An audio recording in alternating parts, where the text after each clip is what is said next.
Hello, good morning! Malamig na umaga. Grabe, ang ginaw, ang lakas ng ulan. No? Kung nakikita nyo yung likod ko, yung salamin, no? Ang lakas. Oh. Ang lakas ng ulan. So, napakalamig ngayon. Malamig na umaga para sa lahat. This is your certified turista, ang lalaking walang pahinga, always on the go, always on the move. Pahatid and pasundo rent-a-car. Ito na naman tayo. Ang ating thought and word for today. Yan. The power of healing. Napakagandang pakinggan, the power of healing, lakas ng kapangyarihan ng paggaling.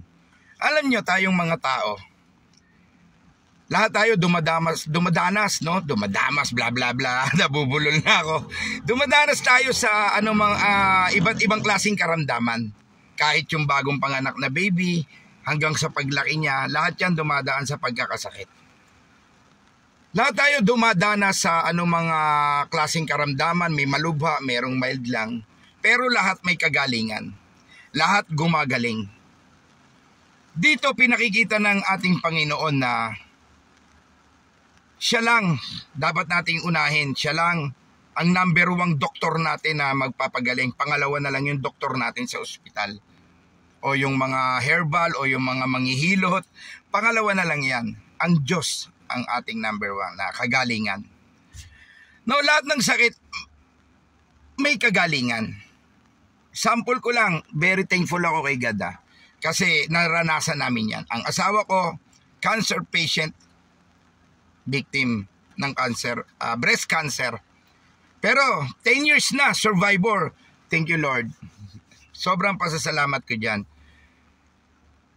Diyan lang pinapakita na nothing is impossible to God. No? Walang imposible, walang karamdaman na hindi kayang pagalingin ng Panginoon.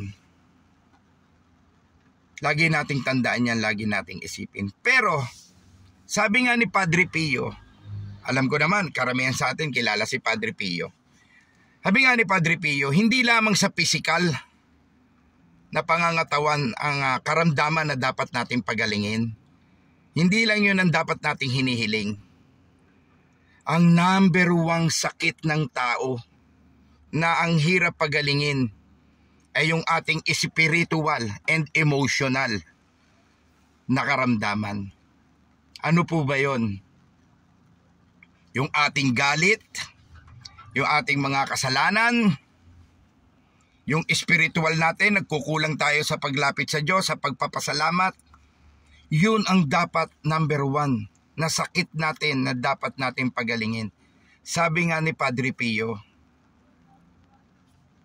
karamdaman sa emosyonal at spiritual, yun ang dapat number 1 na pagalingin natin. Mayroon tayong 3 bagay. Napakaganda ng napakinggan ko na naman ngayong umaga. Binabahagi, sinishare ko lang sa inyo. 3 bagay. Unang-una, anong 3 bagay na makapagpapagaling ng ating spiritual at emosyonal? Si Lord, unang-una. Tumawag ka sa Panginoon. Siya ang unahin mo. Humhilingin mo sa Kanya na pumasok siya sa puso at isip mo. Siya ang unang magpapagaling sa ating spiritual at emosyonal. Siya ang una at lahat. Dahil kung hindi niya ipagkakaloob at hindi niya gagawin yon, wala. Dahil dapat siya ang una. Pangalawa, pagpapatawad. Matuto tayong magpatawad at makalimot. Yan yung pangalawa. To forgive is to forget. Pagka nagpatawad ka, lilimutin mo na ang lahat ng nakaraan. Hindi yung lagi mo pang iisipin, kasi ganito, kasi ganyan. Nagawa na yun eh. Pag nagpatawad ka, to forgive is to forget. Kakalimutan mo na ano man yung nangyari, mabigat man yan o hindi. Malaki man ang kasalanan niya o hindi. To forgive is to forget. Pangatlo, mag-share ka, magbigay ka ng buong puso, maliit man yan o malaki. Galing dito. Hindi yung nagbigay ka dahil may dahilan, gusto mo lang sumikat, gusto mo mapag-usapan na mabait ka, na magaling ka, nagbibigay ka. Hindi yung nagbigay ka dahil pinalitan mo lang dahil may nagawa sa'yo. Share the blessings. Ano man ang blessings na meron ka, maliit o malaki. I-share mo yan ng galing sa puso. Ng galing kay Lord. So once again, sana may napulo tayong maganda at naitanim natin sa ating puso't isip. Our thought and word for today. The power of healing. And to forgive is to forget.